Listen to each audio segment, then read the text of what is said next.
Yeah, and we're just a minute away from starting. So I Okay. appreciate that you're here at the ready. So we'll just All give right. it one more minute. Great. And Al, you're going to introduce me. Is that I right? will, yes. Okay. So Joan, just give me the heads up when you are ready for me to begin. Okay, and we're just checking the participant list.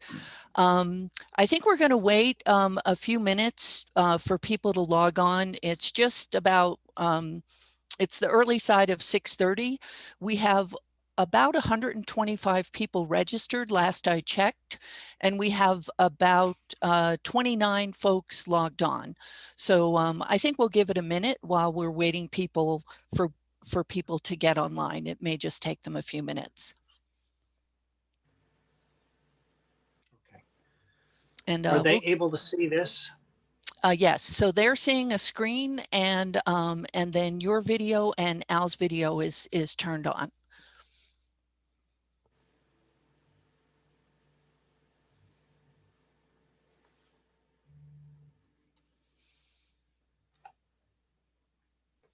And so we're holding steady at, okay, we got 30. So I think some folks are going to be joining us in a moment or two. So I just want to welcome everyone who is on the webinar right now. My name's Joan Chaplick from MIG. I'm the moderator, and we're going to be waiting just a few moments. We have over 125 people registered, and the numbers are slowly climbing. We're up to about 35 logged on. So we'll just take another moment or two, and then we will start promptly.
Hi, welcome everyone. We'll be starting momentarily.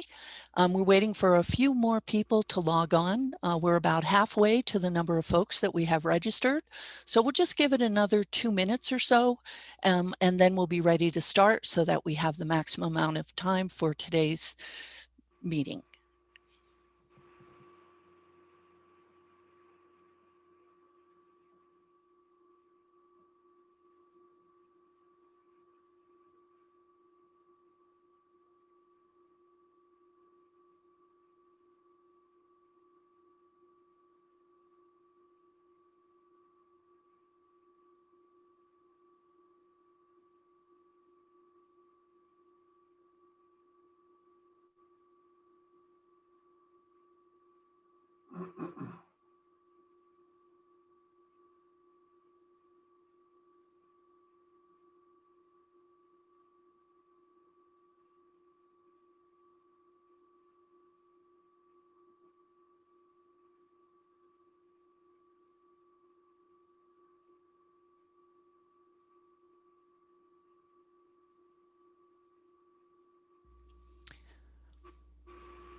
Okay, Al, we're at about the halfway point with folks logging on. So how about if we get started? Very good, Joan. Thank you very much. And Joan, I'm going to ask you to forward the slides as Okay. we go. Okay. All right, everyone. Welcome. My name is Al Savay. I'm the Community and Economic Development Director with the City of San Carlos. Thank you for volunteering your time to help shape the future of the City of San Carlos. And before we begin our program this evening, Mayor Ron Collins would like to provide some information, some introduction. Ron? Thank you, Al, and welcome everyone to the San Carlos 2040 online workshop where we will discuss housing and environmental safety. We actually started this conversation more than a year ago in the fall of 2019 with the county's Home for All initiative. Known as Welcome Home San Carlos, some of you, or perhaps many of you, participated in these events. Today, we continue the conversation, but in the context of creating city policies to help guide us over the next decade. Tonight's workshop is the first of what will undoubtedly be a very meaningful conversation over the next 2 years about how to address housing and environmental safety needs in our community. With limited choices for housing types across a range of prices, the Bay Area, including San Carlos, faces an unprecedented challenge to ensure that housing is available and inclusive to people of all incomes. At the same time, we are facing wide-scale physical changes to our natural environment. We now experience wildfire seasons and sea level rise is inching its way forward. Our goal is to work together and identify what we must do to be resilient and adapt to these changes. It is with that hope that we can work together as a community to identify and develop solutions to address these very two important topics, housing and the environment. These are central basic life necessities. At this time, I'm going to turn it back over to Al, I believe, and we'll start our program. Al, you're on mute.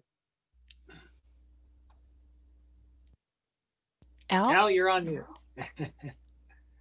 Thank you, Mr. Mayor, for your introductory remarks, and really appreciate it. And what I'm going to do is just talk a little bit before we begin our program. And I'd like to begin with some introductions. And this is your San Carlos project team. I mentioned that I'm Al Savay. I'm the Community and Economic Development Director. The Community Development Department works on and a lot of times takes the lead on city planning projects in our community. Our project manager and really the city's point person for this project is Lisa Porras, our project manager. She's the planning manager with the city of San Carlos. And we have Aaron Acton, who's a strategic advisor and a principal with the Good City Company. So this is your San Carlos project team. Next, please. The city contracted with MIG, and these folks are experts and they're professional planners, facilitators, and we've hired them to assist us in this process. And I'd like to introduce you to the team. This is Lisa Brownfield, project manager, Genevieve Charos, a housing planner, Barbara Beard with Environ is a planner that's working on this project, and Joan Chaplet is our lead facilitator this evening, and she's going to take over after these introductory remarks. Next, please. So in terms of what to expect this evening is we wanted to take some time to orient ourselves to some material. And as you know, we'll be talking about housing, what it is, how it gets built, and we'll be talking about environmental safety as well. And there's some information, some orientation that will help us all as we move forward in the process. So we'll be talking a little bit about that and orienting you to the information. And I think one of the things that we've learned over the years with planning like this, city planning, is plans won't be effective unless you gather information from the community, from the stakeholders, from people who live and work in the city, in the community. It's just there's no better plan than one where you get information and take the information from the community, and that really helps us as helping to facilitate this effort to understand what some of the issues are and provide you with some ideas on shaping some opportunities for solving some of those problems as well. So with that, I'd like to provide a little bit of context. So next slide. So I like to take a bird's eye view before we kind of get into the details of things. And looking at a map of the city is always very helpful, I think. And every city in the state of California has to have what is called a general plan land use map. And what this map does, it essentially shows the land uses and where they are in your community in context to your geography. And on the left-hand side of your screen there, what you'll see is our general plan land use map, and everything outside the boundary is kind of that base color. And what you'll note is that each of those different colors represents a different land use, and it actually tells you a lot of things about our community. For instance, if you look at the yellow area, we'll note that that's our largest land area in the community, and that's single family residential. So the yellow is single family residential, which is a little over 50% of our community's land area.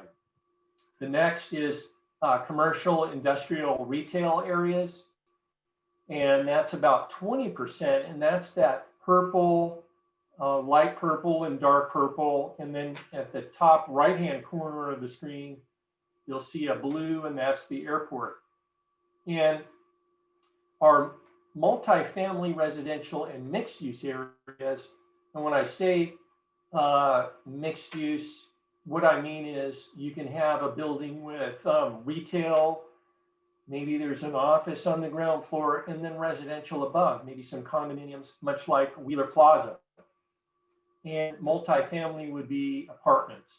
And that triangle that you see in brown and orange at the center of the screen, that's our area that we have most of our apartments and mixed use housing. And also it's along the El Camino Real corridor and along Laurel Street as well. And so the rest of our land area is made up of things like parks and open space and public facilities, as you can see on that screen. And what this map also tells us is that there's some land areas that are smaller in terms of area, but they have great importance. Another thing that you might learn from this map is that there are juxtapositions between different land uses. For instance, in the greater East San Carlos neighborhood, you have like this, the yellow, you see the single family neighborhood, and then you have a different commercial industrial land use right adjacent to it, or mixed use multifamily right next to single family. And these are things as we get into the planning process later on, we'll be looking at those things, and we'll be looking at how we can balance those two types of land uses together. And with that, I'm going to hand it back over to Joan. Okay, well, thank you, Al. So just want to remind everyone that sancarlos2040.org is your go-to site for information about tonight's webinar. So our activities are being recorded, so there'll be a recording posted after the meeting. It's also a place where you can submit additional comments. You can sign up to receive email notifications when there's new information posted. And there's also a survey, a housing survey. So please visit the website after tonight's meeting, but also throughout this planning process. In terms of participating, so right now you'll notice that all the attendees are on mute with your videos off.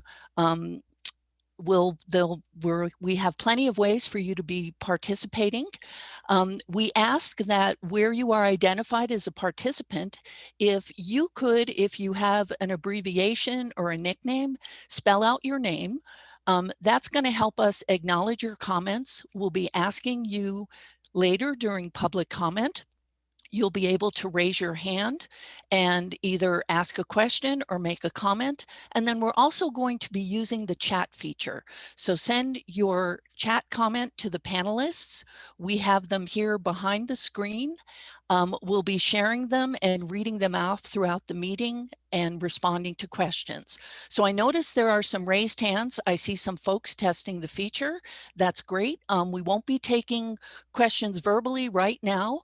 If you do have questions, send them through to the panelists. I do have colleagues here, Jesse and Joey, who can send you some brief directions on how to manage the Zoom controls. So you should have your Zoom bar at the bottom with the chat feature there. Okay, so right off the bat, we want to get you engaged and involved. So we have some polling questions to help find out who is here in the room with us. So our first question to you is, we want to find out what you like best about living in San Carlos. So you should see a polling question on your screen. So tell us, what do you like best? Is it the small town character, the community amenities, a place where you know your neighbors, the fact that it feels like home, or some other special trait? So if folks could respond, we have over almost 58 people who can answer the questions, and we'd like to go through these quickly. So we're about halfway there. And I'll also be sharing the results as we go through these questions. And I'm just going to give it, just a few more seconds and close the polling because we have several questions that we want to ask. So let's see, there's just a few folks who haven't responded. So I'm going to end the polling for the first question. And well, you can see that it's the small town character that is favored by more than a third of you, but definitely many positive traits about knowing your neighbors and feeling like home. So next, we're going to go to the next polling question. Okay, and here we go. And we'll go to our next question. So tell us, how long have you lived in San Carlos? And here's our second question. So let's find out how many newcomers we have and how many folks who have been here a while. Okay, so we have a lot of folks that have been here more than 10 years. We'll just give it a few more seconds and we'll close the polling and share the results. Okay, so as you can see, more than 80% of the folks participating tonight have been here for more than 10 years. And we also have a few newcomers. Okay, let's go to our next question. And let me just get the polling question going here. So tell us about your housing situation. Are you someone who owns your home? Do you rent your home, live with family or friends, or don't currently have a permanent home? So let's find out people's housing situation.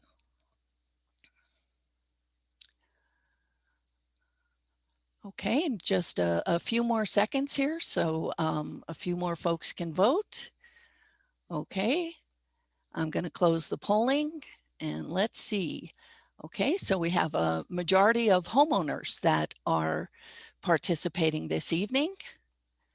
And then now I think it's our last polling question for this time. Okay. Oh, I wanted to share the results from the housing situation there so you could see that. And now we're going to go to the fourth question. So this is the question about your age, and it's anonymous, but it just helps give us a sense of, you know, how successful our outreach was, and just the general demographics of who's participating tonight. Okay, and let's bring this polling question to an end, and we'll share the results. Say, okay, so we have majority in the 50 to 64 age range, but we do have a few younger folks, and hopefully we'll see what participation is like throughout the process. So with that, I'm going to stop sharing. Yeah, I'm going to, let's see, share the results there. And now we'll close this up, and we're going to move to talking to you and providing information about the San Carlos General Plan update process. So we're going to have a series of presentations. I'm going to stop periodically and take questions. So please send your questions in through the chat. We'll just have a few minutes, so I'll try and pick the most popular or broadly serving questions, but we'll keep you engaged throughout, and then there'll be plenty of time for your comments and then also public comment as well. So now I would like to introduce Lisa Brownfield from MIG. She's our team project manager, and she's going to get us started with the presentation. Lisa? Thank you very much. Hi, everybody.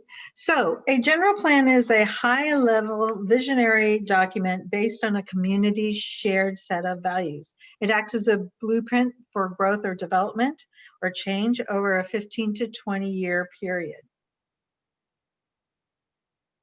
State law indicates 7 chapters or elements be discussed within a general plan. A city may organize the elements or add new elements as it sees fit. This focused general plan update is strategic and is concentrating on both the housing element and the environmental safety element. The environmental safety element is located within the city's environmental management element. If, and as a result of the housing element and the environmental safety elements being updated, the land use element needs to be updated for consistency, it will be. That's why you can see slight green circles around land use, housing, environmental management element, because those are the 3 that are really in play at this time. We are focusing on the the housing element and the environmental safety element because it's required by state law. The environmental safety element needs to be reviewed and updated when the housing element is updated, and in San Carlos, the housing element is updated every 8 years. It also gives us the opportunity to recognize critical issues facing San Carlos, such as housing availability and affordability, as well as environmental factors, which are now required by in state law, is resiliency, climate change, and resiliency, climate adaptation, and wildfire. As you can see, and as was discussed a little earlier tonight, the process really started in 2019 with the Welcome Home San Carlos. We're going to be moving through the next 3 years as well. This year, we really focused on the existing conditions and looking at the city's plans and standards, as well as starting the community engagement process with this event tonight, as well as the survey, which is online. Next year, we're going to be really focusing on exploring some ideas and policies, which will result in the draft housing elements, environmental safety elements being drafted and then put out to the community for vetting, as well as the environmental review process beginning. And then in 2022, we anticipated adoption and entering in the HCD review process. We'll hear more about the HCD in a few minutes. But what is required is the housing element is required to be updated by January 2023. Okay, well, thanks for that quick introduction and process overview. We've had a couple of questions come in about the RHNA numbers. We're going to get to them. We have a question about race and income information. We don't have that information available tonight, but we will be able to respond to a question like that with some follow-up. And we also have some comments. We'll be capturing them on a whiteboard as well. So this is just a brief stop to respond to the questions. And Lisa, oh no, Genevieve, Cheryl, we will be having you pick up with the housing element overview. Great. Thank you, Joan, and thank you to everyone for tonight. I'd like to give a little bit of background on what the housing element is and why we're updating it before we get into our discussion. And Genevieve, I'm going to ask you to adjust your sound a little bit before you get started. So if you could maybe move a little to the microphone so that we can hear you better. Is that me better? That's clearer than it was. Yes, thank you. Okay, thank you. So tonight I'd like to give some background on the housing element in particular and why we're updating it before we get into discussions later on the program. So as Lisa mentioned, the housing element is one of the state required general plans. It is unique in that it requires review and so-called certification by a state Department of Housing. Hey, Genevieve. Yes. We're really having a hard time having you hearing you. So and your presentation is very important. So let's just take a moment and see if you can do a quick adjustment. Sure thing. I'm going to plug in a headset. Okay. 1 second for that. My apologies. Okay. And so while Genevieve is swapping out her audio. So I just want to remind people, we really appreciate the comments coming in through the chat. A number of you commented that the audio was cutting out and it was hard to hear. That just helped verify what we were hearing. So that's helpful information. And Genevieve is going to be coming back on to continue her presentation. She has quite a bit of information to get through, but we're going to stop a couple of times and take some questions. So please continue your comments in the chat. We will be downloading and saving every single comment. And then later we have a digital whiteboard where you'll actually be able to see what others have shared. Okay, let's do that. There I think I got it all fixed. My apologies. Wrong microphone. Can you hear me now? Yes, very clear. Perfectly. Thank you. Great. So the housing element is unique in that it requires review and certification by the state agency, the Department of Housing and Community Development. And Lisa, I think, mentioned it too as HCD. I'm going to apologize for some alphabet soup that is associated with housing elements. You'll hear, definitely I'll say HCD a few times. I can't help myself, but also RHNA, which I'm sure you've heard before and we'll be discussing tonight. I'm going to try and limit it to those two acronyms though. The housing element is also unique because much of the housing element is driven by statewide legislative intent rather than local preference, which is really the foundation of the general plan. The legislature, however, has declared that the availability of housing is of vital statewide importance and that local and state governments have a responsibility to facilitate the improvement and development of housing to address housing needs for all economic segments of the community. The housing element document itself really has 5 main components. The first is the needs assessment in the bottom left-hand corner. This section looks at local population characteristics, the housing needs of special needs groups, and the local housing market to really establish a baseline for the document. The constraints section reviews what are the city's policies and procedures and helps identify any ways that the city is constraining housing development through zoning processes or procedures and identifies some ways to try and remedy that. It also looks at non-governmental constraints like the market and environmental constraints. The resources and sites inventory chapter looks at that regional housing needs allocation, or the RHNA, which we'll discuss in a bit more on a few slides. And then we look there to see where are available sites in town that are vacant or non-vacant, but have the potential to turn over, where new housing could be built. It also identifies grants and public agencies that can help support more affordable housing. The housing element also looks at previous accomplishments. So it looks back to the previous housing element cycle and looks at how the city did in meeting those goals that were set back the last housing element. And then all of these components build towards the housing plan, which is really the heart and the meat of the document, which includes the goals, the policies, and importantly, the implementing programs to get towards the housing vision. So it is also unique because periodic updates are required by state law on a state legislated schedule. So we are embarking now on the 6th cycle of updates in California, which will cover the period between 2023 and 2031. So cities in the region must adopt a state law compliant housing element by January 31st of 2023. If the housing element is adopted on time, it's valid for 8 years for the whole cycle. If not, the housing element is only valid for 4 years and must be updated again in 2027. If a housing element is not adopted on time, or if HCD determines that it doesn't comply with state housing element law, the city becomes open to potential or probable litigation. The housing element is the most frequently litigated component of the general plan.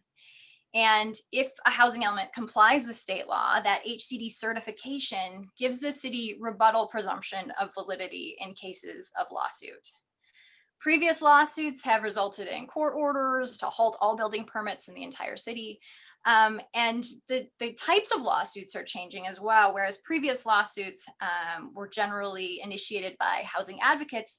Recent changes to state law have allowed HCD to refer violations or where a city is not compliant to the state attorney general to be enforced. So in 2019, the first lawsuit of that type was initiated by the state of California against the city of Huntington Beach for lack of compliance with their housing element. So in addition, lack of compliance can also result in a loss of funding, including state housing funds, Cal FHA, and also it can be linked to regional transportation funds as well.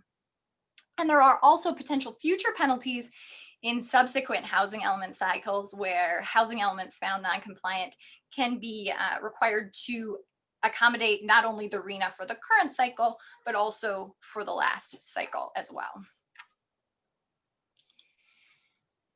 So the housing element is intended to encourage both market rate and affordable housing. Affordable housing occurs when a household pays less than 30% of their income on housing. When monthly housing costs, including utilities, exceed that 30% of a household's income, that household is experiencing what's called a housing cost burden. In San Carlos, 28% of all households are cost burdened. However, 67%, almost 2/3 of lower income households are considered housing cost burdened. The state develops income thresholds identified here: extremely low income, very low income, and moderate income. And the AMI there refers to the area median income. So these are all percentages of the area-wide median income. So these income thresholds help determine who's eligible for affordable housing available through the state. It's useful to compare standard salaries to local housing costs. This graphic compares average rents and mortgage costs in San Carlos with what's affordable for a person making that income. So I will note that it's difficult to obtain accurate median rents. So census estimates are generally much lower than anecdotal evidence that we'll find. So the census, in fact, is reporting less than this median rent showed in the orange arrow here of only $2,100 for a 5-year average for a median rent in San Carlos. And we kind of know just from looking on Zillow and all of the other options that we've seen much higher rental rates throughout town. And we have other median rent sources that place it higher than that. So regardless of the source, for the average childcare worker, elementary school teacher, or firefighter, the median rent in San Carlos is not affordable. And purchase prices place home ownership out of reach for many households. In an attempt to begin to address the ongoing housing crisis in the state, housing element law established the RHNA process. So the RHNA, you may have heard this word RHNA discussed recently. This is an acronym for the Regional Housing Needs Allocation. But what is that? It's actually a number. It is a number of housing units that the state agency, HCD, determines are needed for a region based on the current housing element cycle.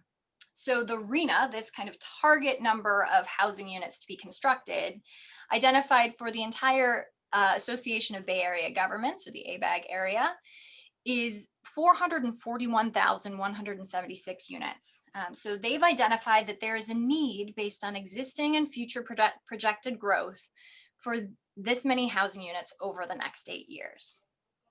So once that is assessed by HCD down to the local regional government level, the local regional government, or the Association of Bay Area Governments in this case, is tasked with developing a methodology to allocate these units to each jurisdiction, considering a variety of factors: jobs, housing balance, impacts to greenhouse gases, and using an equity lens to overcome patterns of segregation and foster inclusive communities. The allocation identified for San Carlos is estimated to be about 2,390 units. The RHNA will be finalized about a year from now, though, so this is still an in-process figure. The RHNA is then broken down further by income category. So those percentages of median income that I mentioned previously.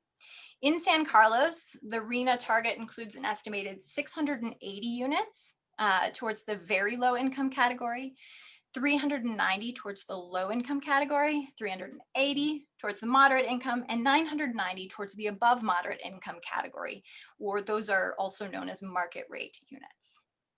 The RHNA can really be thought of as a housing construction goal. However, it's important to note that it's not a construction obligation. The role of the housing element itself is to really show how the land use and zoning policies that are in place will allow for a certain level of development as identified in the housing element.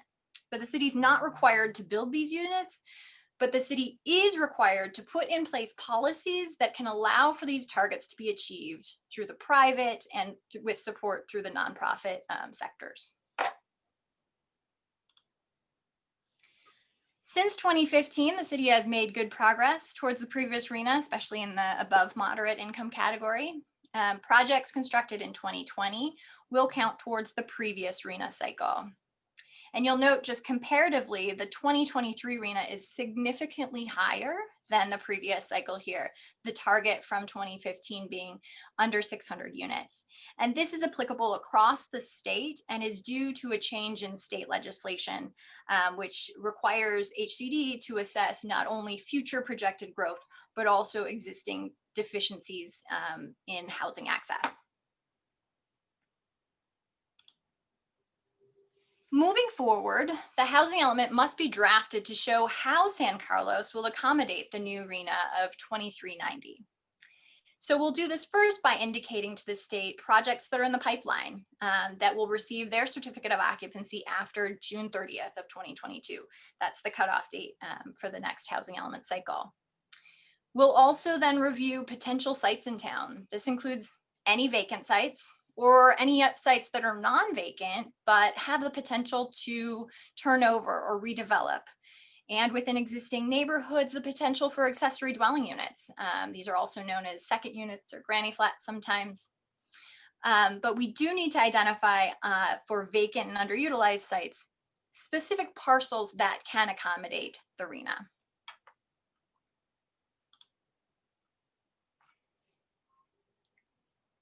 When the state reviews the housing element, they take a critical eye at the sites identified to meet the RHNA. This is really one of the sections that's looked at most closely and which has a significant portion of the legislation devoted to it.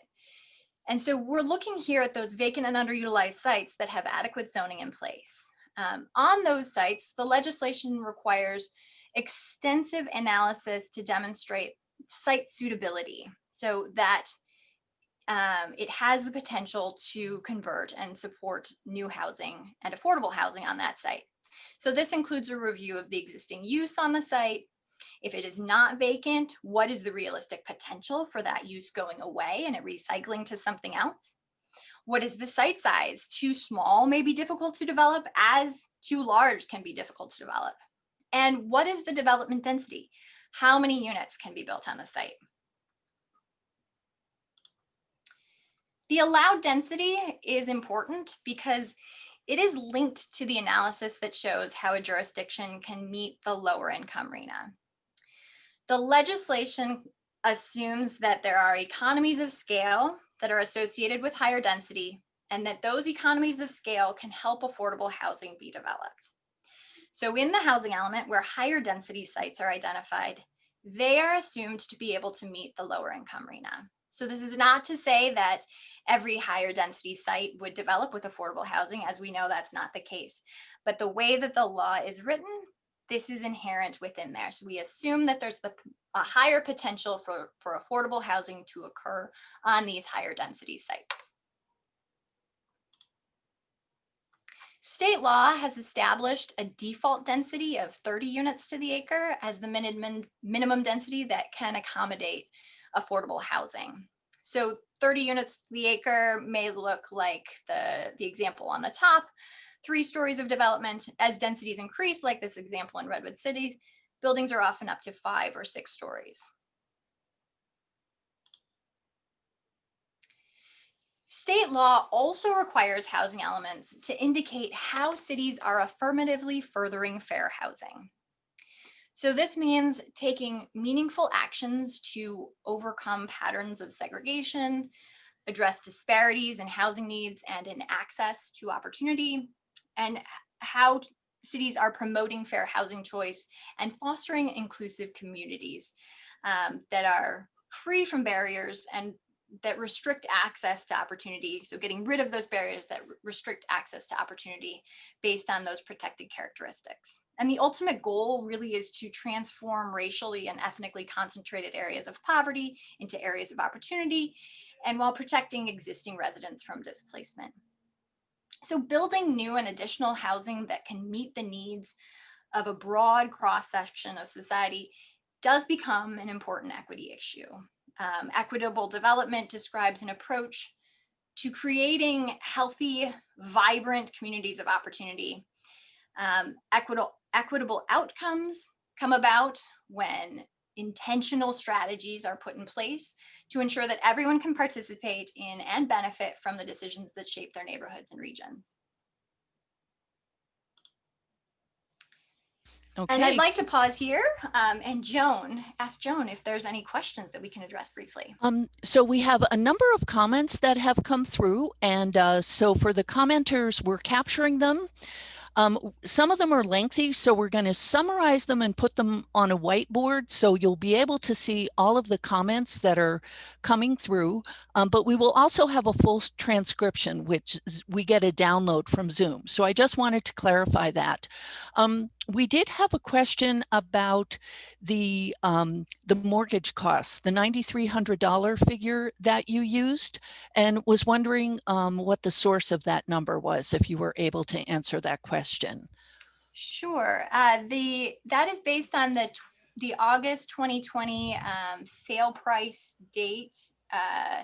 The average median price in August 2020, which was just under $2 million.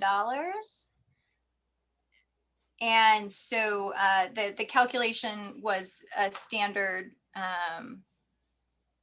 mortgage calculator based on that $200,000 median home price in August 2020. Okay.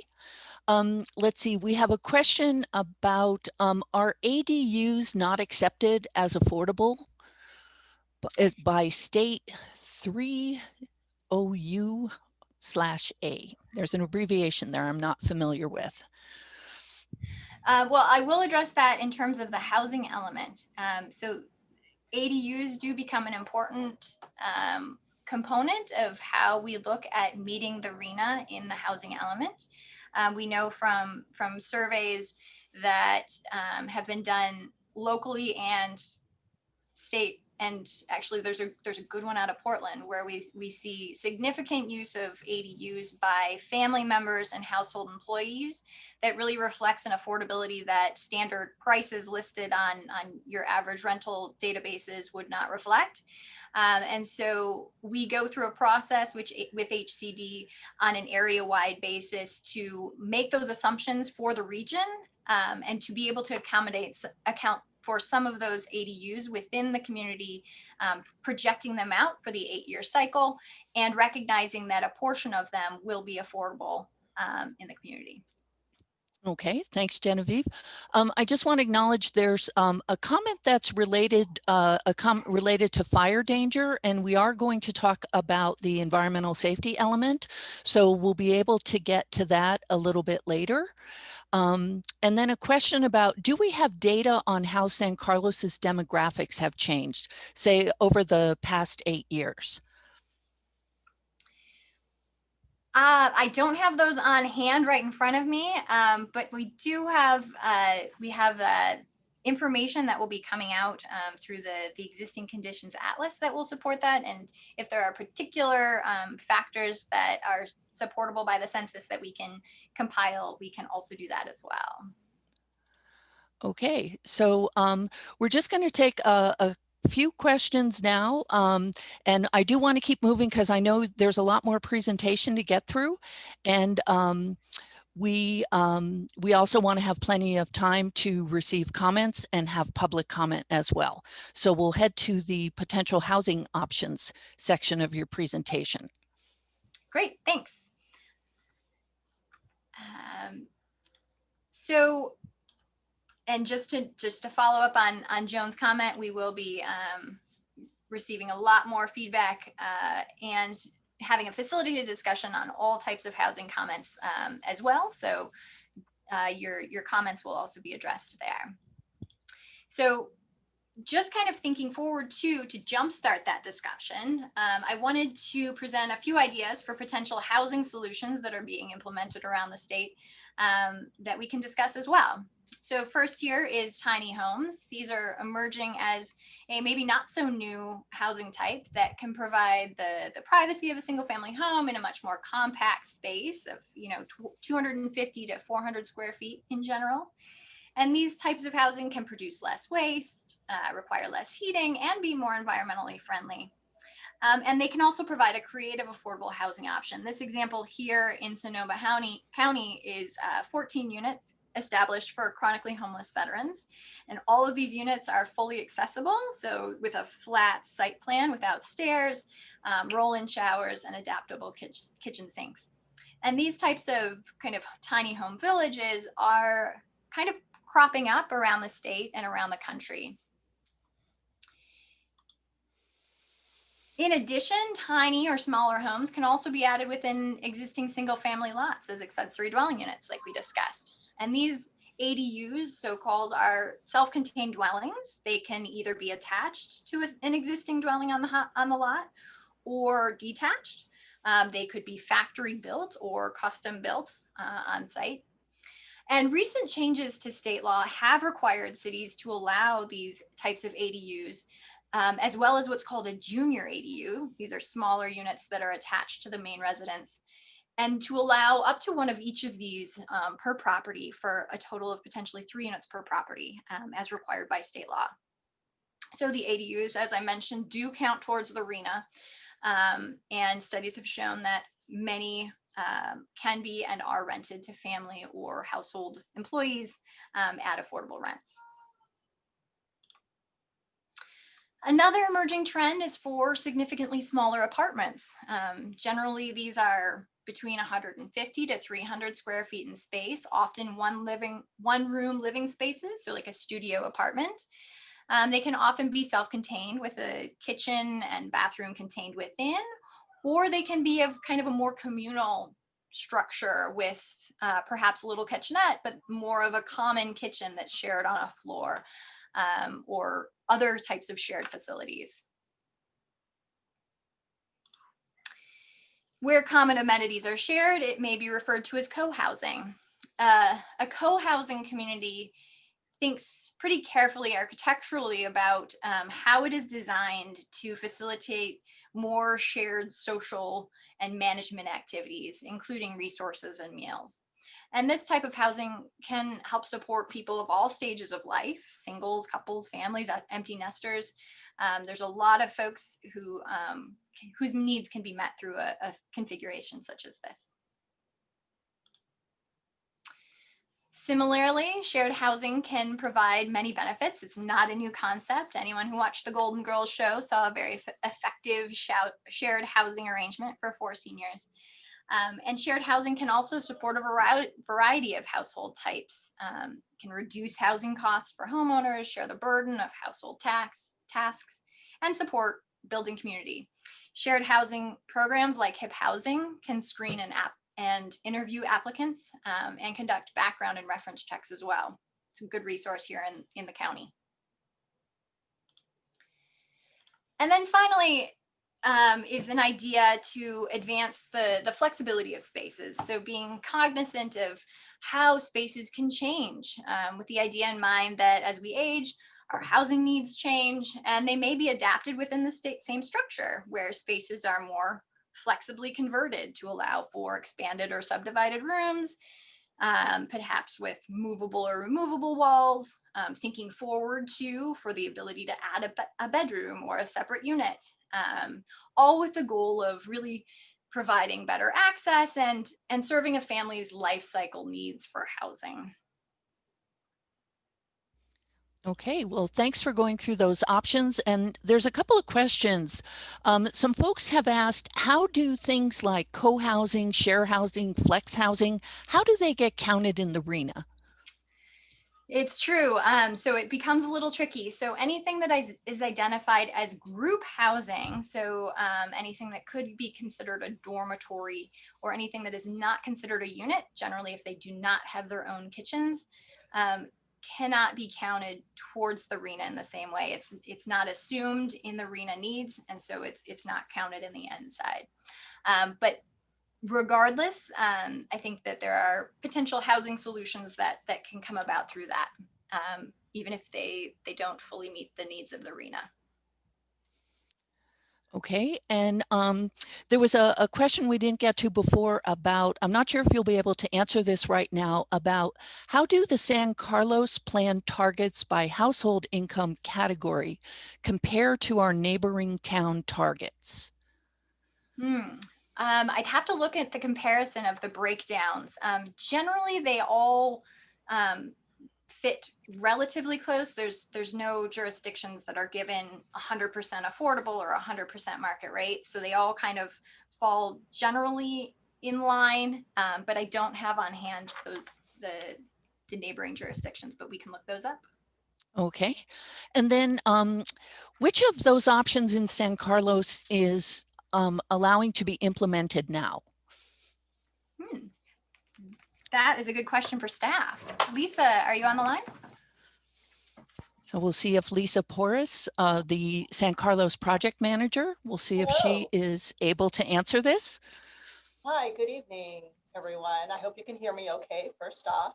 Yes. And if you go back to some of those slides, maybe I can just run through them just real briefly and sort of explain what we allow in terms of the different housing types, I think, is what the question had to do with. So one thing, first of all, is that we definitely allow ADUs. We're required to allow ADUs, and we are not, and I suppose you can, just going back to the slide before with the tiny homes, the way that these are represented in sort of a clustered like arrangement is a provision that we certainly do allow for in our zoning ordinance. However, it's very rarely used. So this is something that we actually want to investigate and sort of find out why this particular housing type hasn't come forward, that no developer has come forward to kind of suggest something like this. However, a clustered arrangement where the lots are smaller, where the homes are then therefore generally smaller, is something that we currently have in our zoning ordinance. And then moving on to ADUs, yes, yes, and yes, we allow ADUs as well as junior accessory dwelling units. We recently passed an ordinance. I should say the council recently passed an ordinance. So it's a lot easier to build an ADU, and we certainly promote that, because certainly ADUs are one solution to the overall housing situation that many cities or the whole Bay Area and state find ourselves in. And if anyone wants to learn more, know more, or know what the city regulations are, please do reach out to staff. We have a slide where you can reach out to us and ask us questions, and we can get you some basic responses and get you on your way if that's something you would like to do. It's a lot easier, including garage conversions. So we encourage that. And then if we can move on to the next one, just so I can remember, micro apartments. Well, this is something that we don't prohibit, but I think where this comes into play is perhaps with the density. We have certain height limits and certain limitations on the number of units per acre. So if we were to look at micro apartments in San Carlos, we definitely have to adjust our density and also adjust our parking requirements as well. This is something that we're going to be able to talk about more as we move further into this project, in terms of what is acceptable. You know, what's the temperature like out there with all of you? Would we want to increase density in certain locations in the city, and what forms would that take? So we definitely are interested in hearing your ideas. I think this is something we could do, but right now, certainly density limits make it a little bit more difficult to do. And then I hope I'm not taking too much time. Co-housing is generally a type of group housing that is allowed in San Carlos. So that's one form that we do allow, but we don't see a lot of. And then next one, shared housing. Same with shared housing. I think this one requires a little bit more of a partnership, depending upon the types of individuals that it's aiming to serve or house.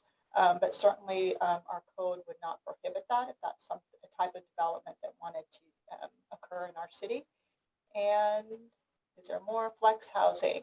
And maybe this is a question back to you, Genevieve. I wasn't sure if this was talking about live work.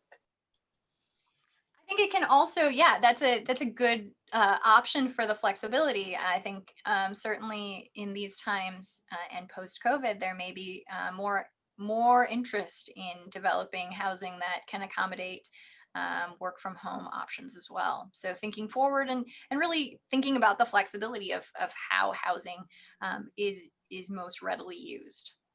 Great, yeah, so thank you for clarifying that. So I will just then qualify that live work housing is a housing type that we currently don't have in our code. So perhaps that's something, you know, again, having that conversation with the community, with all of you, and to really kind of understand, you know, where some solutions might be appropriate in our city. That's something that we would like to chat about. So thank you.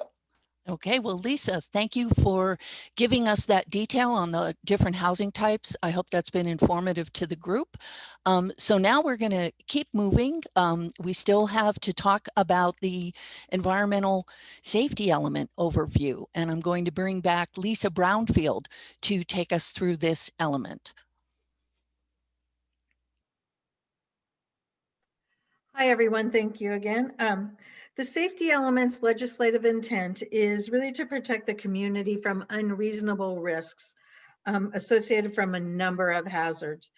The focus general plan update is really going to be focusing on recent legislation requirements, which is wildland fires, climate adaptation, and resiliency. The environmental safety elements technical content overall looks at seismic, geology, flooding issues. And now, as I said, we're going to be updating it for fire hazards and climate adaptation and resiliency. But in addition to that, the environmental safety element will also have policies and programs that go into addressing these technical issue areas. It's important to note that the city is currently preparing and updating a CMAP process, and that the CMAP and the environmental safety element have a lot of things that are in common, and the two efforts are being coordinated by the city. So we are aware of that. We are aware of that other project, and they are aware of us, and we are also working together. So environmental safety element has a couple of things that are kind of like the housing element, in the sense that it has a mandated period of review and update. So the safety element needs to be updated whenever the housing element is updated. So in this case, for the city of San Carlos, it's every 8 years. Like the housing element, it also has state agency review is required. In the safety element, or environmental safety element, it needs to have 2 different agencies review it. One is the Divisions of Mines and Geology, and the other one is the Board of Forestry and Fire Protection, which is more commonly known as CAL FIRE.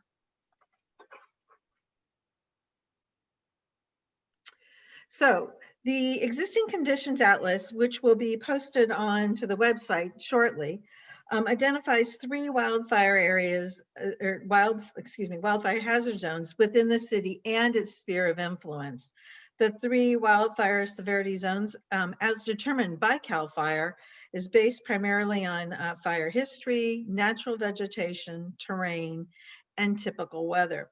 The 3 zones are moderate, which is shown here in the green, high, which is shown in yellow, and very high, which is shown in the pinkish or the red. The designations here will influence the land use, construction standards, and other policies moving forward. The FEMA has established flood zones for the city of San Carlos as well. And they're primarily 2, the 100-year flood, which is also known as the 1% annual chance, which is shown in dark blue. And what that means is that a flood of this magnitude has a 1% chance of happening or occurring in any given year. Basically a 1 in 100 1 in 100 chance. The second category is the 500-year zone, or the 0.2% annual chance in any given year, and that's being shown in lighter blue.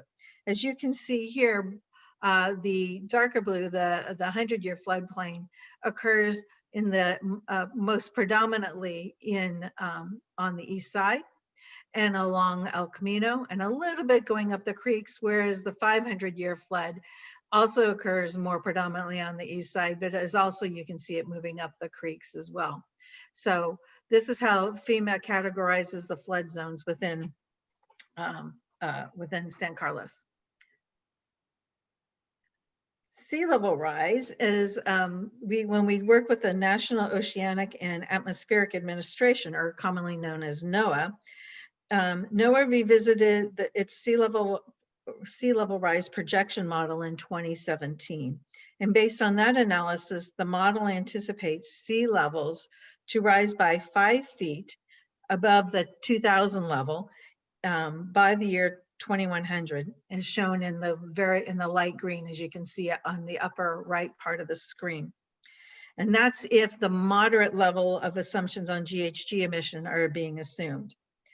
If the high level of assumptions, meaning more GHG emissions are being emitted, and if that is being modeled, then the sea level rise is anticipated to be 9 feet by the year 2100, as shown in the darker below.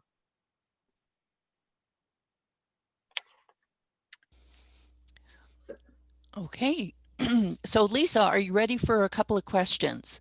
Certainly. Okay, so there's one about the flooding map. Is that based on the most recent data? And it said there was an update recently that surprisingly showed the east side having low flood risk. If we Can you flip back? I was going to go back to the FEMA map. So this was based on the FEMA based on the FEMA 2016 data that was provided. That was the most recent that we have been provided by the different agencies. However, there was something even more recent than that. We'll be happy to consider that as well. But this is the recent data that we had. Okay.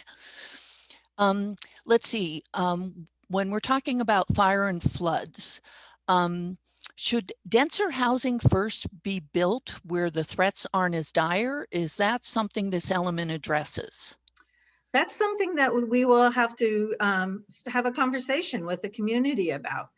And because there is a little bit of a kind of a push-pull, but particularly in San Carlos, when you have sea level rise coming in from one side of the jurisdiction and you have wildfire risk coming in the other, it really kind of focuses the center part of the city as being perhaps the more environmentally easy areas to plan for. But we will have to talk to the community as a whole about where they would anticipate or where they would like to see housing and what risks may be, what risks and or what different measures for mitigation we may have to be adopting or putting into place in order to build in some of the areas that may be within flood zones and or within the wildfire severity zones. Okay, thank you. There's a couple of questions related to climate adaptation. So Lisa Porras, I may need to call on you for a few of these. What's the city's plan for addressing sea level rise on the east side of San Carlos? And what's the timing for that information to be public? Thank you, Joan. So my understanding with respect to the climate mitigation and adaptation plan, some of you on the call for this workshop may have even participated in a couple of recent workshops that the city sponsored for that particular project. And so I don't have the exact schedule yet, but that's certainly something that we can follow up with everyone here on so that everyone can stay up to date when that information will be released. But essentially in terms of the relationship between this project, the environmental safety element, and the climate mitigation and adaptation plan, the climate mitigation and adaptation plan is going to work to identify solutions and be a little bit more detailed, where the environmental safety element is really looking at updating our policies. What is the city's current commitment and policy related to around these particular topic areas, and then what kind of actions will we take? So we're going to kind of take a deeper dive into that. I think that's a really good question. That's a super important question. It's a question that totally makes sense, but we're not there yet. But I think in the meantime, what we could at least do is get the community some information as to when more of the detailed information from the CMAP process will be available to the public. So thanks for that question. Okay, thanks. And Lisa, this next question may be more CMAP oriented, but does the climate adaptation and resiliency consider the impact of car emissions related to the distance of homes from other destinations? And their context is about things being offset by public transit or use of, bicycling and walking. Well, certainly greenhouse gas emissions are a central component of the purpose and the rationale for such a plan. So there could be particular land use related items that sort of come forth. And if you look at our existing climate action plan, you'll see policies and actions about where to place housing, where it makes sense to put housing close to transit, so that instead of so many single occupant vehicle trips, you could have the option to walk to your basic needs or take transit for some of your trips. So I think part of that is what we'll be able to discuss. And certainly what I already feel that's kind of bubbling up are kind of like what we're going to get to probably at the next workshop, which are guiding principles. What factors do we want to consider in terms of where does it make sense to grow, over the next, how are we going to accommodate our housing needs, and where does it make sense to put those units? And we're trying to accomplish a lot of things. We're trying to provide more housing. We want to put housing in places, where it's not going to produce a lot of vehicle miles travels, leading to higher GHG and so forth. So I think all of these things, we're going to be collecting, and we can put down on the table in the near future and come up with some shared principles for how we're going to address these things. So I hope that sort of answers the question for now. Okay, great. Well, thank you, Lisa. Stay with us, because next we are going to, I'm going to go back to Lisa for the project timeline. And because I want to make sure we can maximize the amount of time we have for whiteboard comments and public comments. So Lisa, if you want to go through the timeline. I'll do this really quite quickly. It just provides a little bit more information than what we provided earlier. We're looking at that winter that we're going to start identifying some potential land use changes, looking at housing sites, identifying some risk hazard areas and solutions. And as Lisa Horace talked to you a few minutes ago, we'll be having more conversations in the next few months with you. Then later on, we'll moving into the drafting elements and the drafting of the elements, and if necessary, zoning amendments. Looking at then even further into the year, summer or in fall, that we'll start our reviews with the state agencies, as well as conducting environmental analysis. In this case, we're going to be doing an EIR. And then again, moving into 2022 with the adoption process. But what's most important on this timeline is you see these 2 lines of public input. We anticipate having public input throughout the process. And so that is going to be critical, and we would encourage your participation all the way through this process. Thank you, Lisa. So again, before we dive into what's essentially going to be a virtual community conversation with all of you, I just wanted to pause for a moment and thank you all for getting through that kind of more, maybe it's not as exciting. I mean, it's good information. We need to kind of develop a framework, but I can already see that, there's so many ideas and concerns kind of popping up, and that's what we're going to get to. But I just wanted to take a moment and just remind everyone, again, my name, Lisa Porras, for those who may not already know me. I'm the planning manager and will be serving as the project manager for this focused general plan update. And so I'll be your primary point of contact. And I have my information available at the end of this presentation, so you'll be able to see that. But it's also on the project website. So if you go and cruise around the project website, you're going to come across my contact information as well. So if any time, you have any questions or there's any follow-up, I'm going to be your point person. I won't be able to answer all of the questions or address it all myself, but you're going to want to send those to me so that I can make sure to be responsive to those in a timely manner. So just a little bit of housekeeping there. But more importantly, before we get started, I just really wanted to stress the city's commitment to reaching out to you as a community. We want your suggestions. We want your ideas. We want to know what concerns you have. This is something that city staff cannot, nor with our consultants. We can't do it alone. A big part of this effort is really hearing from the community, hearing from you. We've got a larger housing allocation, or RHNA, coming down the pipeline. So it's going to be more challenging for us. We just want to put that on the table right now. So we really rely on a robust dialogue with our community members and really seeing, what's acceptable. How are we as a community going to come up with some solutions to address some of these issues? So again, this is our job, is to inform you, to hear from you, to acknowledge you, and so that along the way, as we create these new policy documents, your voice is essentially going to find its way into these official documents that get presented to the City Council for formal adoption. So we have a ways to go. This is essentially our first formal workshop on this project. And I just wanted to thank everyone for being here. And we're going to continue much more along the way. So without further ado, I guess I'll just turn it over to Joan. Thank you so much. Okay, thank you, Lisa.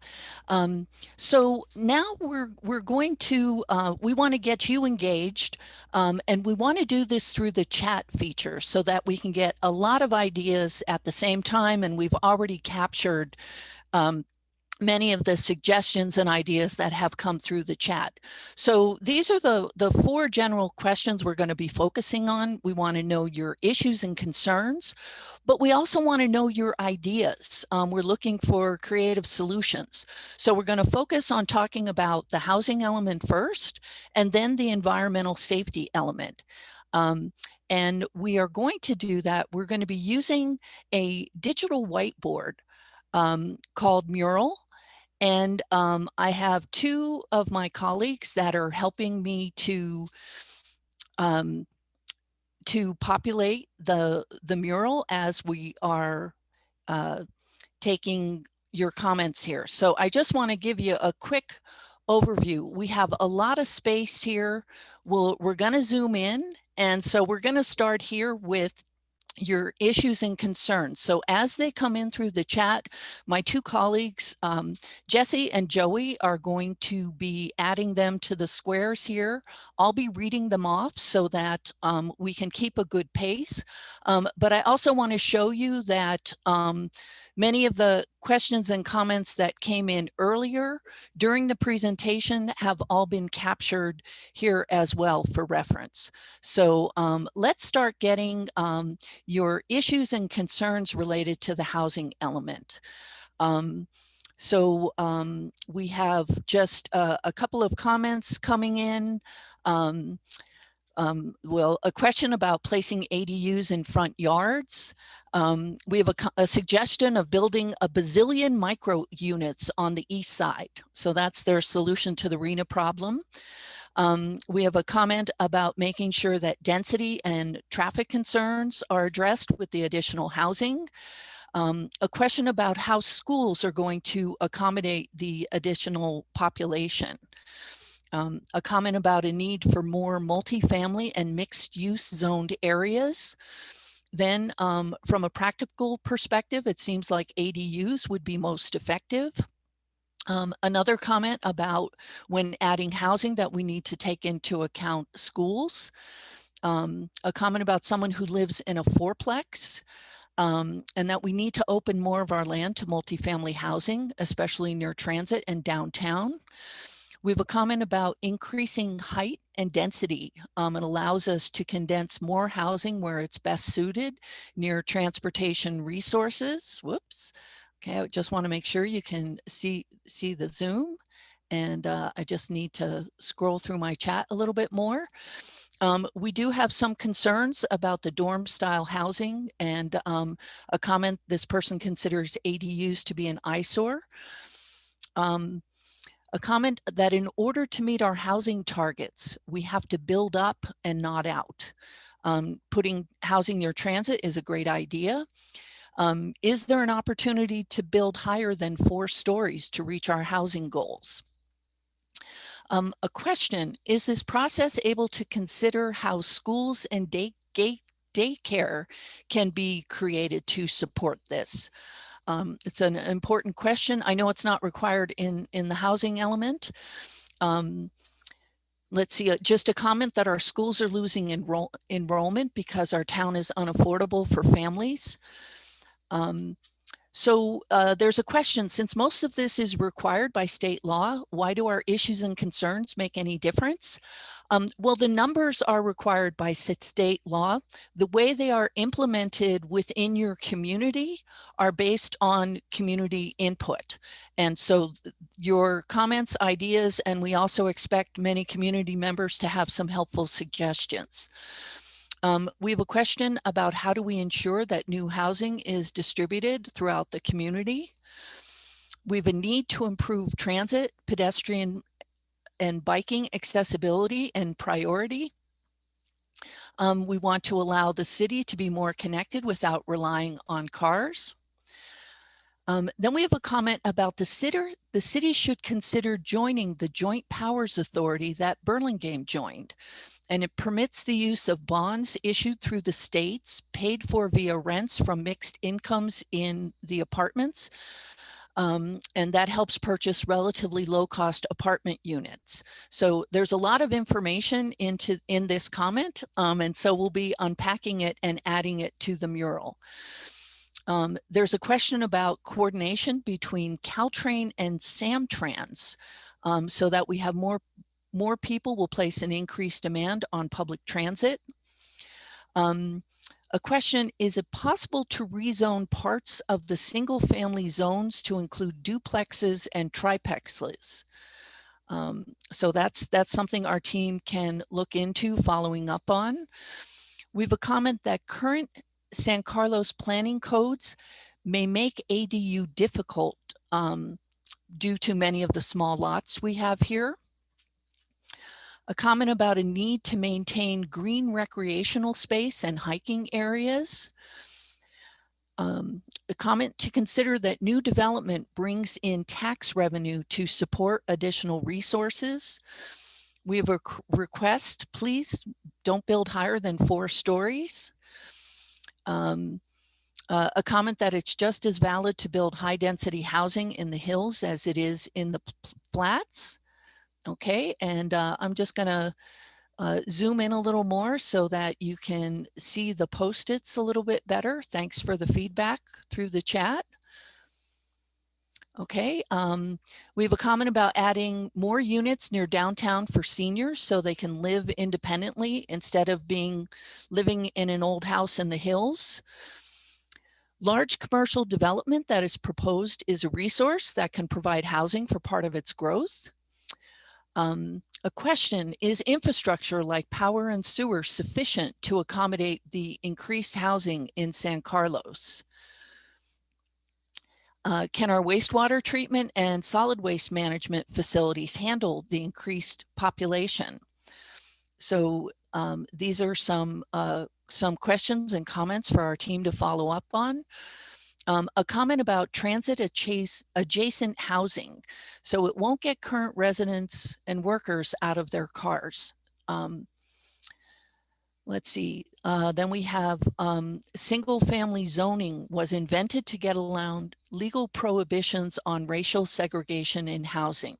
We need to seriously examine the implications of preserving single family zoning. Okay, let's see, another request to make the mural a little bigger. So hopefully this is a little bit easier to read. Let's see, since the last element was adopted, there have been large McMansions. How will this be different? A comment, the city should be part of the housing solution, work with the county and nonprofit affordable housing to intentionally build higher density and affordable housing and not just rely on developers and the market. We have to balance the need for open space. Our key factor is livability.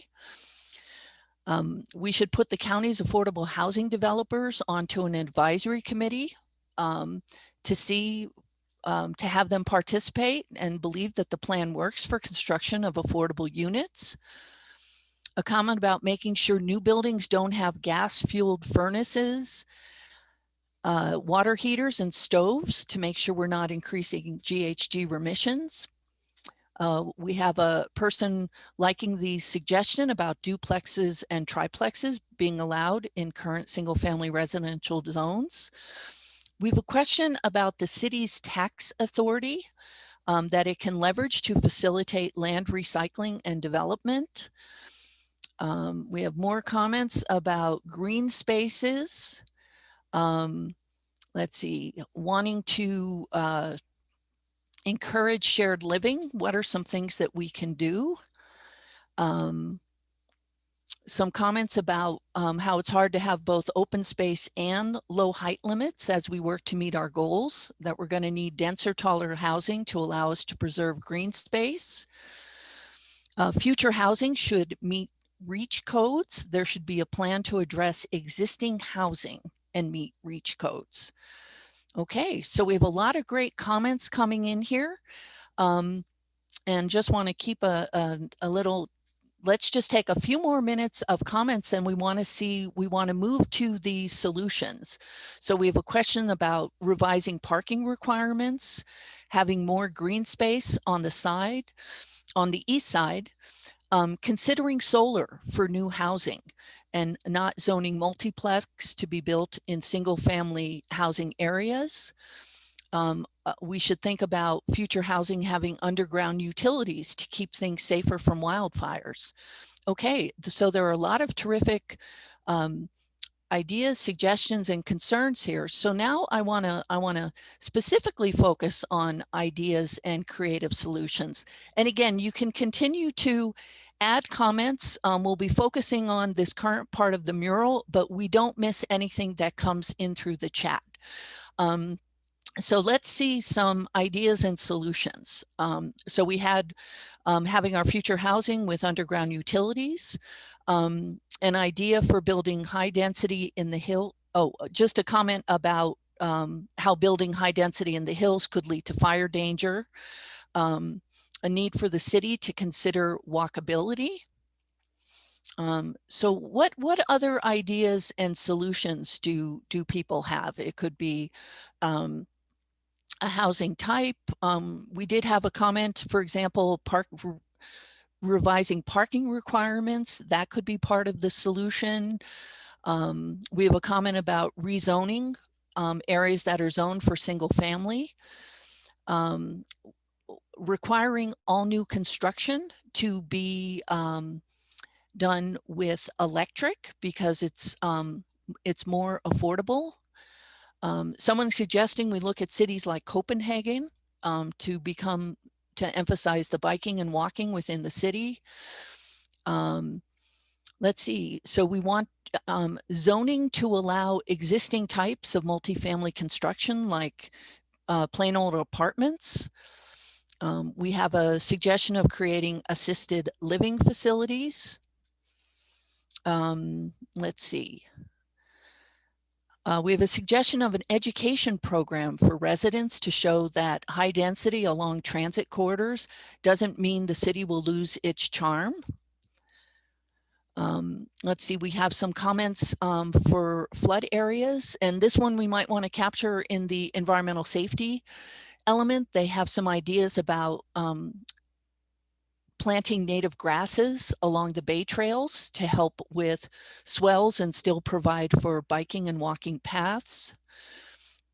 A comment that more density makes a shuttle loop more feasible, so that can address some of the transportation concerns that may have arisen.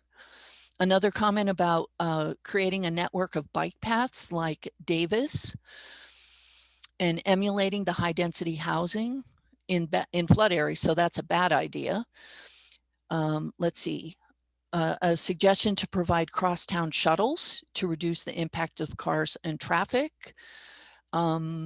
If we build high density building in the hills, we could have better designed roads to address evacuation and circulation.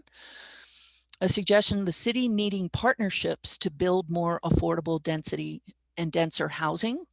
Okay, so partnership suggestion, bringing transit to the hills. I have a reminder that we skipped adaptive hills, so our team will get that. We have creating a secondary downtown on Industrial Road, and that would have multi-user and multi-family units. A suggestion that El Camino could accommodate more height. A suggestion of using more imagery to show people what higher density could look like. A suggestion to rezone the industrial area for live work. Have city policies to incentivize owning and storing fewer cars per household. Considering another northbound entrance to Highway 101 at Harbor Boulevard by working with Belmont and Caltrans. A suggestion of a greenway pedestrian path, and also interspersing retail within residential zones. So these are excellent suggestions that we can be tracking and seeing as this planning process develops. So please, let's keep those ideas coming. And now I want to move us to your ideas related to the environmental safety element. So again, we won't miss anything that comes into the chat, but I do want to make sure that we have time for public comments so that people can speak. And we really appreciate the energy and the fantastic ideas, suggestions coming in through the chat. So as we think about the environmental safety element, so your issues and concerns, there were a few comments about sidewalks in the hills. There were some previous comments about fire danger and congestion, undergrounding power lines. That's a concern that we could consider addressing.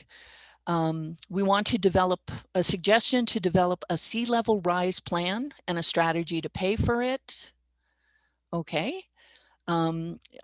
Sidewalks in the hills. So we have a few suggestions: north on Britain, north on San Carlos Avenue, create pockets of green space. Okay, so let's continue with our environmental safety element issues and concerns. So we have a comment about access to 280 in the hills for better fire or evacuation routes. Okay, other ideas and concerns. Let's see. Okay, a couple of comments. I'm not quite sure if they're related to the environmental safety, but I'll share them. Some comments about the eucalyptus and the brush off Hillcrest and Arundel Road creating a fire danger. Let's see, one about incentivizing the replacement of gas appliances with electric options. A comment about clarifying the toxic legacy expectations for East Side development and a strategy to incentivize cleanup and conversion to housing. And then we have ADA accessibility to sidewalks on all streets. So they're not all environmental safety, but we will continue to collect these ideas.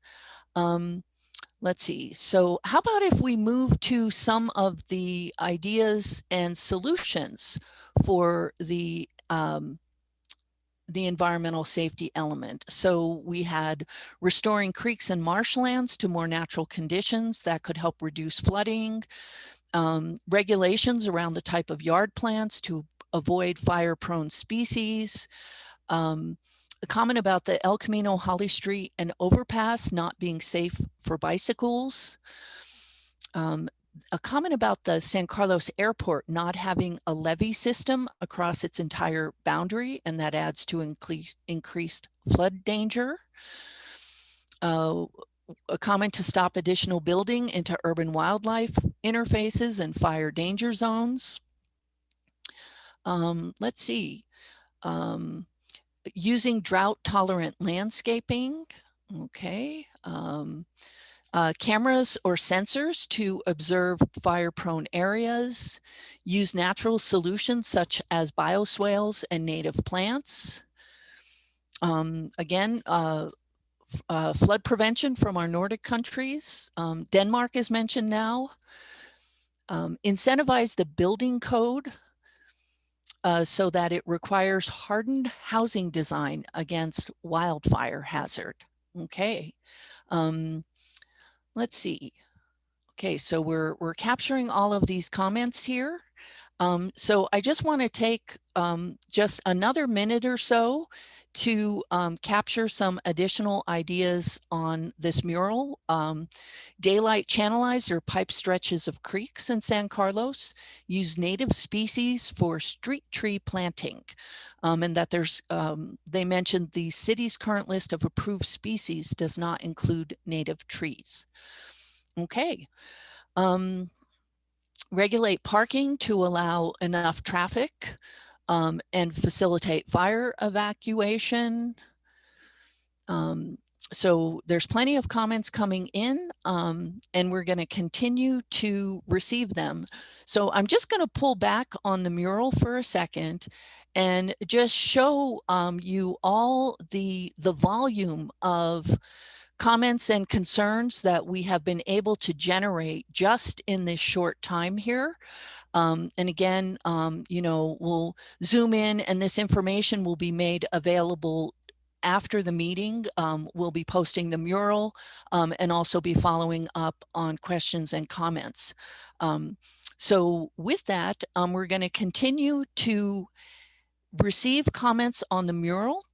But at this point, we would like to now open it up for public comment. So we appreciate that many of you have shared your comments in writing, and we expect that some of you might also want to elaborate or provide additional comments and share them with the group.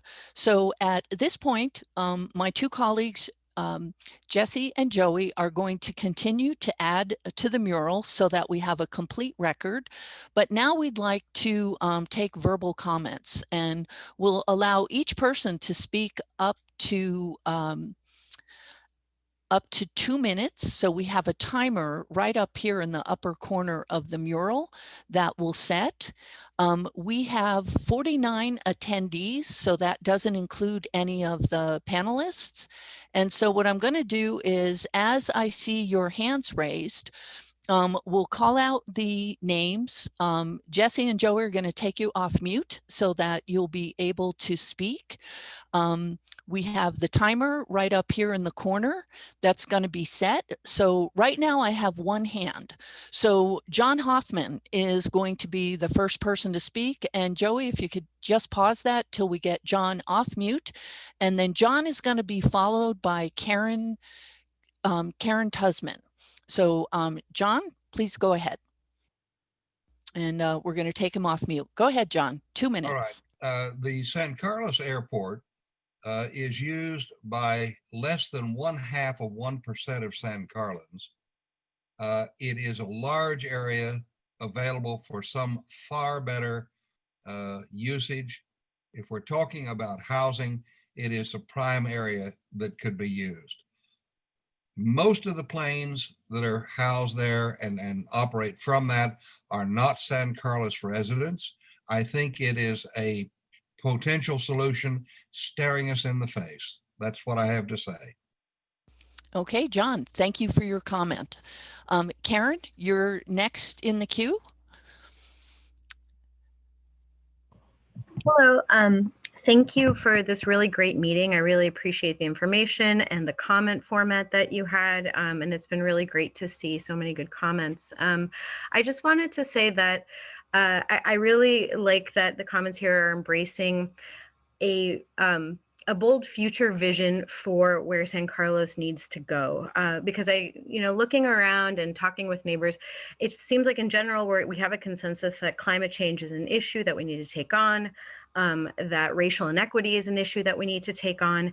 And so much of those issues stem back to how we plan housing. I was the one who made the comment about single family zoning and the origins there. And, I grew up in a single family zoned area and didn't think about those implications. But now that I've learned about it, it seems really clear that creating a more equitable society means having allowing for more different income types to live side by side. I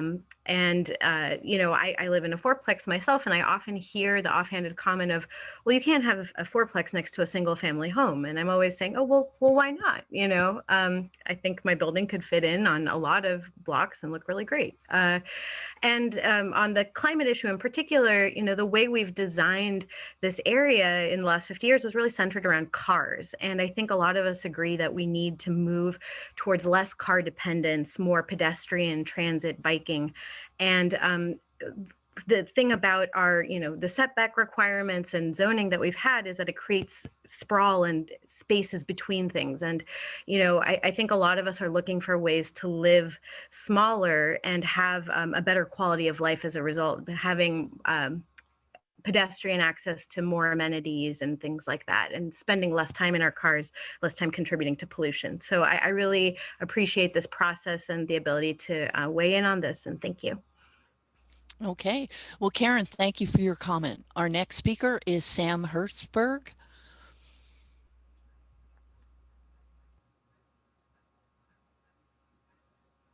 Can you hear me?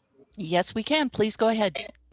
I just want to comment that, the housing crisis is a problem in San Carlos. It's a problem in San Mateo County. It's a problem in the Bay Area, and it's a problem all over California. And for too long, tax revenue was a greater priority than providing housing for natural growth, immigration, let alone a hot economy. And as we're going through this great exercise here, I would just say a message to decision makers, the city council, that this is a time for bold leadership. This is not a time for status quo. And we're going to need to do things differently to get different results. And that's my comment. Okay, thank you, Sam. So there's no one else in line to make a public comment. So if you'd like to speak, please raise your hand.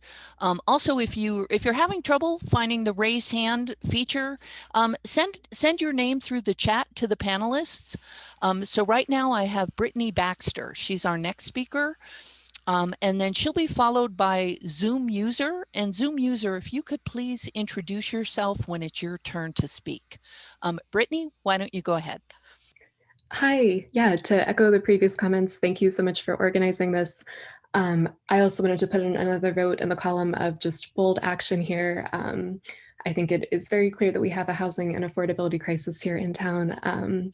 Looking around at the types of neighbors that I have here on my street, we have a lot of retired, firefighters, business owners, teachers, postal workers. But as I look at the people who are, my age, a little bit closer to under 40, that really isn't represented here. And so it's interesting to me that this town has gone from being affordable to kind of a range of people that work here and make contributions in town to being more of kind of a commuter-based city, to the extent that we do have a younger population. So as somebody who's here looking at, starting a family in town, really concerned about the quality of schools and teachers and service workers to be able to live here, that's something that's really important to me as we think about our future and growth.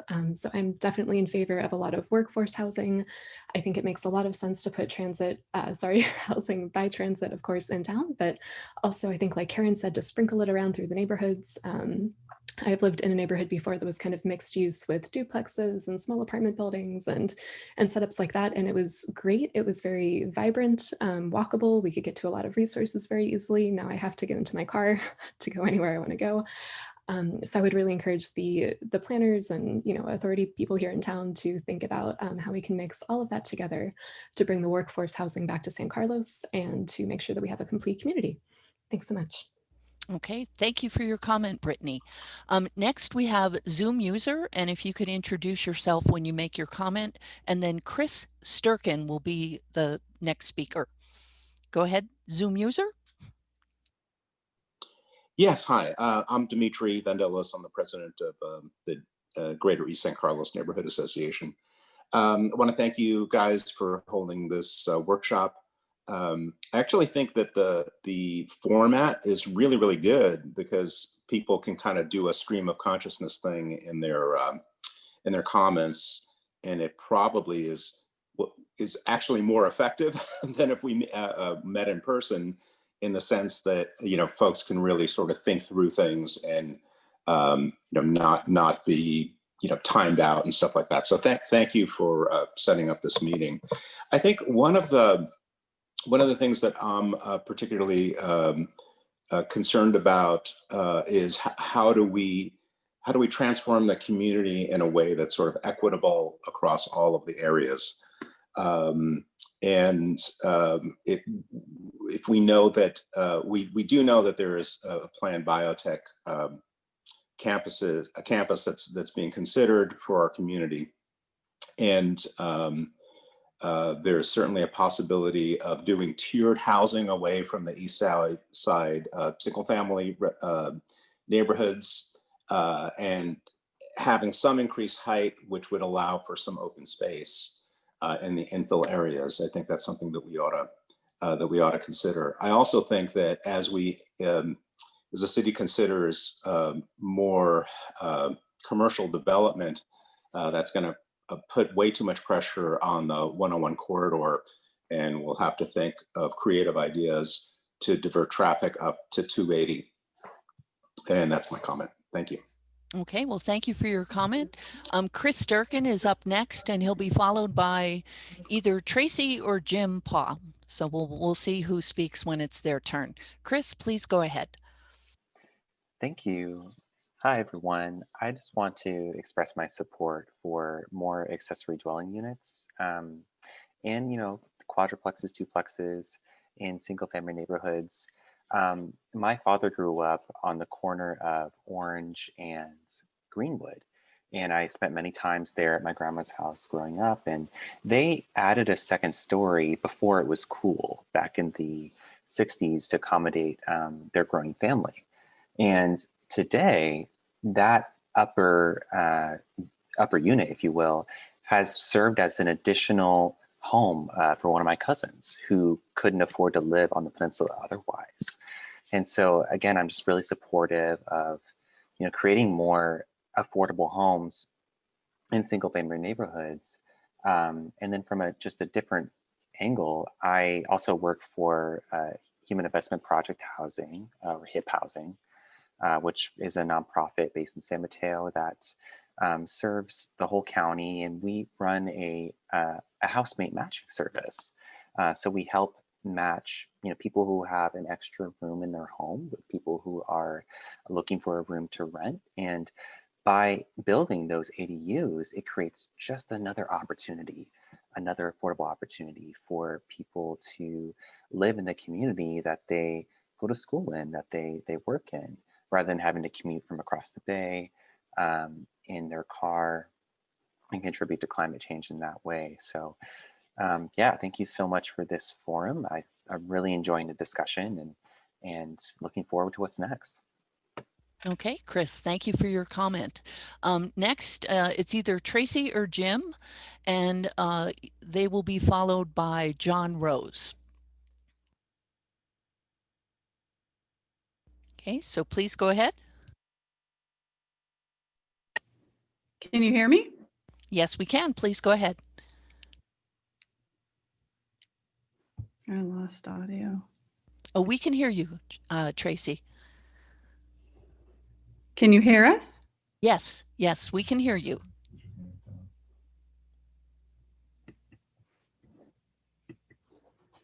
Tracy, are you able to hear me?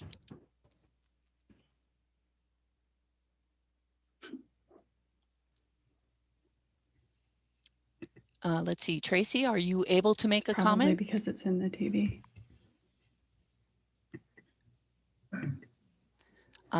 So I'm going to ask. Can you hear me now?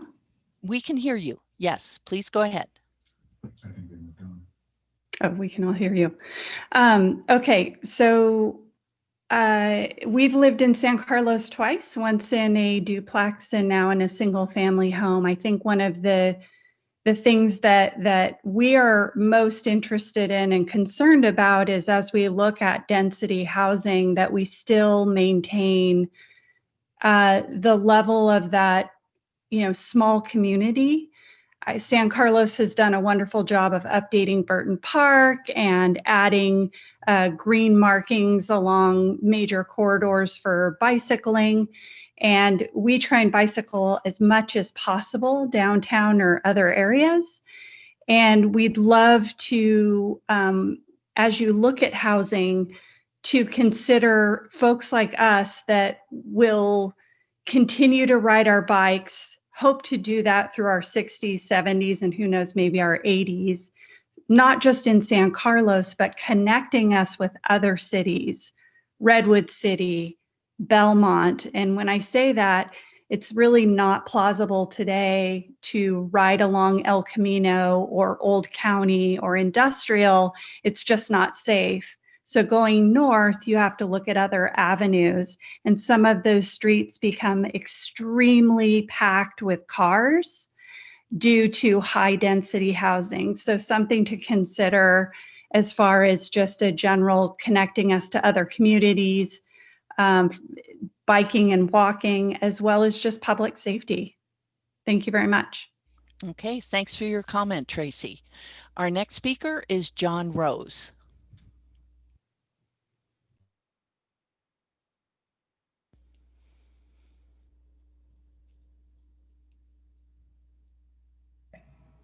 I want to share that I volunteered with Habitat for Humanity. We've built very high quality 2 and 3 bedroom condominium projects in Redwood City and Daly City. When you take the profit out of it, when the city works with a nonprofit or starts, like in the video you shared, with consumer projects, you can build nice, adequate housing at a very low cost with plenty of parking. I know a few people commented on lowering parking requirements for new developments. I think that's a bad idea because, as the last speaker said, the parking just fills the streets. You have to count on people living in a place, you know, maybe things will change in 20 years, but right now you're going to have 2 cars per family and they're going to have visitors. So they need additional parking. I think when you work with someplace like Habitat, they build a community, not just housing, because people are working together to build a project. And I think that's another important consideration. Okay, thanks. Okay, thank you, John, for your comment. So we don't have any other hands in the queue. If there's anyone else who would like to speak, raise your hand or send your name through the chat and we'll take you off mute. Okay, we have a comment from David Crabb. So you're our next speaker. Yes, can you hear me? Yes, we can. Please go ahead.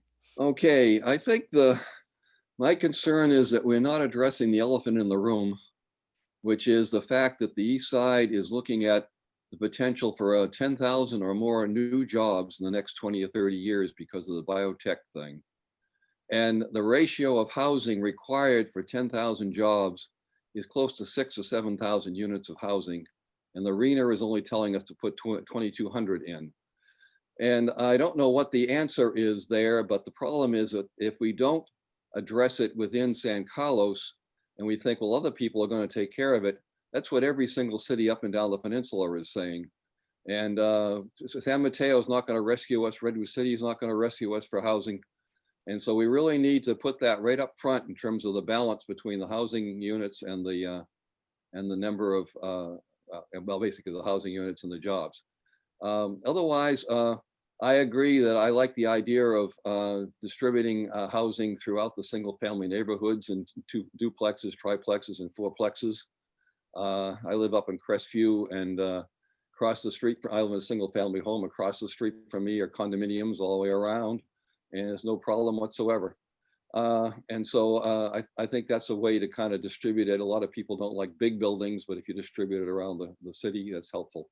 And so another thing I'd like to just suggest is that if the staff could do a presentation or something, if you took the Transit Village project, which is huge in most people's minds, and you started putting that along El Camino Real, I don't think you come close to even reaching 2,000 units of housing. And I think people need to recognize the scale of our issue right now. Thank you. Okay, David, thank you for your comment. Do we have anyone else who would like to make a verbal comment? I'll give you a moment to get your hand up or send a note in through the chat. Okay, so it looks like folks are finished making verbal comment. And again, we have everything coming in through the chat. We also have it, captured here on the mural. And again, we'll make sure that this is readable, but just want to show the scale and the variety and the quality of comments that we have received this evening. So we really appreciate this effort from you all. So now we're going to go back to the PowerPoint for just a few next steps. I want to bring Lisa Porras back to bring us on home and wrap us up for the evening. And Lisa, you're still on mute. I think we all do that. We're just ready to talk and we forget. Thank you, Joan. I just wanted to share that I thought that was an excellent way that you managed all of the comments coming through, and I just wanted to thank you for that. and also thank everyone for participating and sharing through the chat and also through the public comments. I think we got a lot of really great information for starting, and you know, it's great to get this kind of input early on. This is exactly what we hoped for, and it's going to really serve us well as we continue the dialogue with all of you. So just a couple of housekeeping things. I know it's almost 8:30, so it looks like we'll be ending kind of right on time and being respectful of all of your time. Just a reminder that if you haven't visited our website yet, I really encourage you to take a moment and visit it. We do have the survey on there, so we want to make sure that we capture everyone's comments in the survey. This is the first survey we have, so this is a website that will continue to evolve. Anytime that we have new information, you will be notified of the information that's going on to the website. So our job, like I said before, is to really keep you informed. So this is kind of the main go-to repository of information throughout the life of the project. So good to bookmark that so that you can stay up to date. As far as next steps go, you know, where do we go from here? Well, a lot of the information that was shared tonight is going to help us develop what we are calling guiding principles. And this is guiding principles for where we start to locate the housing units and how we start to address the number of topic areas and issue areas of concern. And again, I know we talked a lot about housing, we talked about environmental safety as well, but we're going to be developing guiding principles for both of those topics. So just to sort of give you a frame of reference, we're going to be aiming for late January. As soon as we get a date organized, we are going to be letting you know as soon as we have that. And then following those guiding principles, then we get to you know, what is really going to be a robust conversation on exactly where those housing numbers are going to go and how are we going to accommodate the RHNA.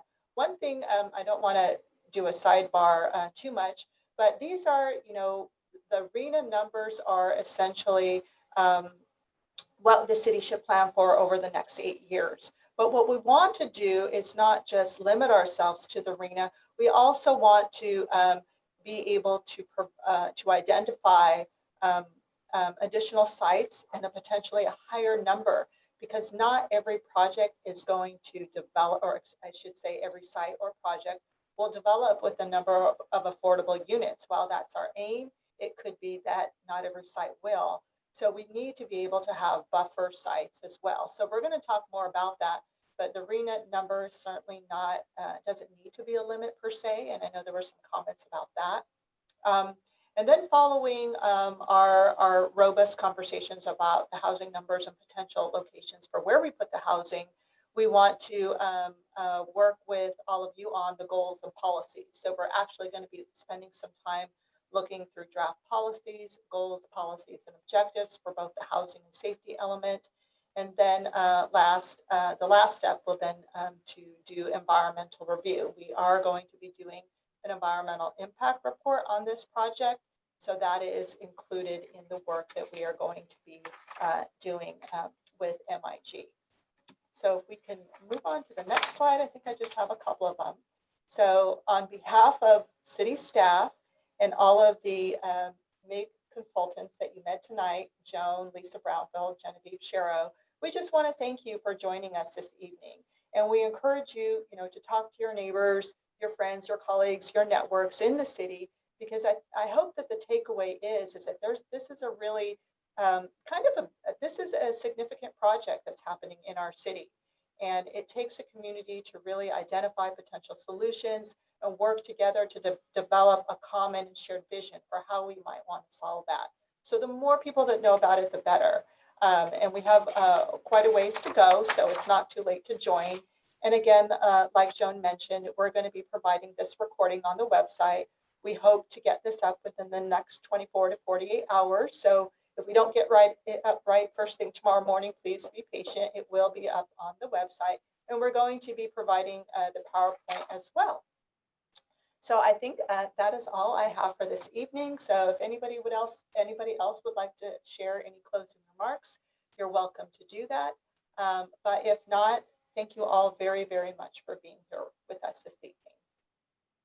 Okay, well, thank you, Lisa. And as Lisa said, the materials will be posted on the website, the slide deck, and then the webinar. We do add closed captioning to it to make it more accessible. So that takes a little bit of time, but we will get that on the website as soon as it's done. And with that, your participation has been outstanding. We really appreciate your thoughtful comments, suggestions, and help that you have provided us. So thank you very much. There's a question about the survey, and we're going to follow up on that. So Brittany will take care of your comment. So with that, we're officially adjourned. We thank you for coming tonight. Good night.